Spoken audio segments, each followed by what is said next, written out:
Hello everyone and welcome to this week's update video. In this week I am joined by Lukas. He's one of the game designers at Keen Software House and he will be talking in a moment about the plants on the planets. But first I want to address some of the feedback we received about the decay system we had last week. One of the concerns we heard was that the decay was too fast. The decay in the video was sped up for demonstration purposes. Don't worry, they won't decay that fast in the game. Additionally, the system is completely moddable, so you will be able to make it as slow as you'd like. Finally, based on the feedback we received, we decided that we're going to look into making it a world setting, so you will be able to disable the decay system altogether. I hope that answers some of your more pressing concerns about the decay system, and now we will switch to Lukas. So Lukas, what can you tell us about the plant system? Well, basically, the plant system is a system that enables us to fill large areas of the planet with lots of plants and trees.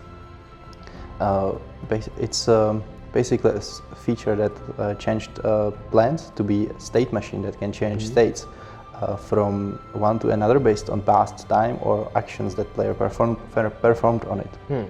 So this enables us to have forests that grow, and we can have as many states as we want. So we could perhaps make a fruit tree that has as a last state of the tree that has apples on it. If player comes and gathers it, it changes into a tree without apples, and then player can cut it down and it is a stump and cut down tree. Or he can leave it and the plants grow and the apples grow back. Yeah, or he can leave it and wait for apples to grow back. So how can we use this system to make the planets feel more alive? Well, since the feature is very generally implemented, we can use it for many more things than just plants.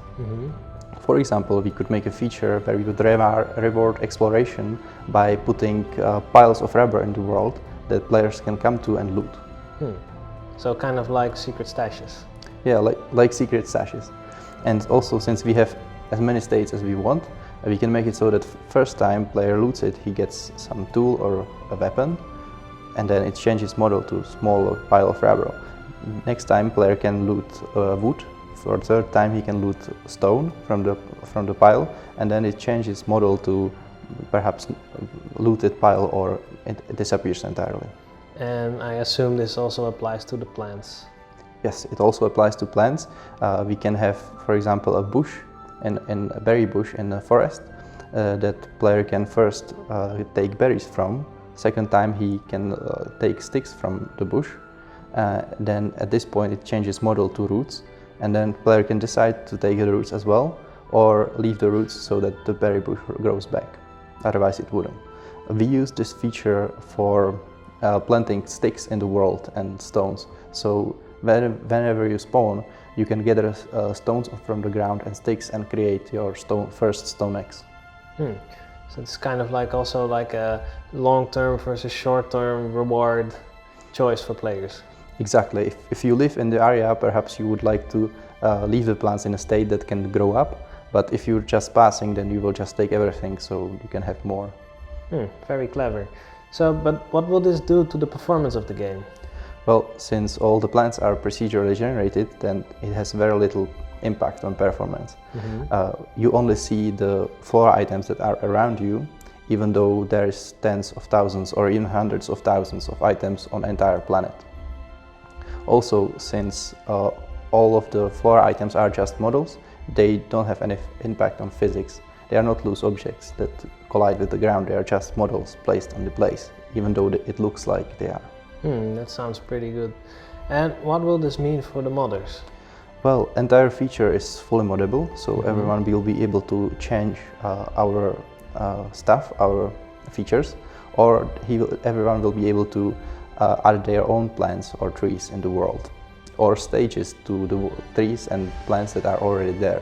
So you could improve detail of the plants.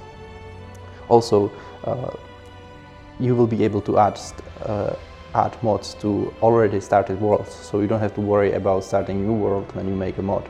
You can mod already running worlds. That sounds very clever. Alright guys, that was it for this week's update video. I hope you enjoyed this little bit of information about the plants, and I'm curious to hear what you guys think about it. I hope you will enjoy the next episode in our mini-series, and we'll see you all next week. Bye bye!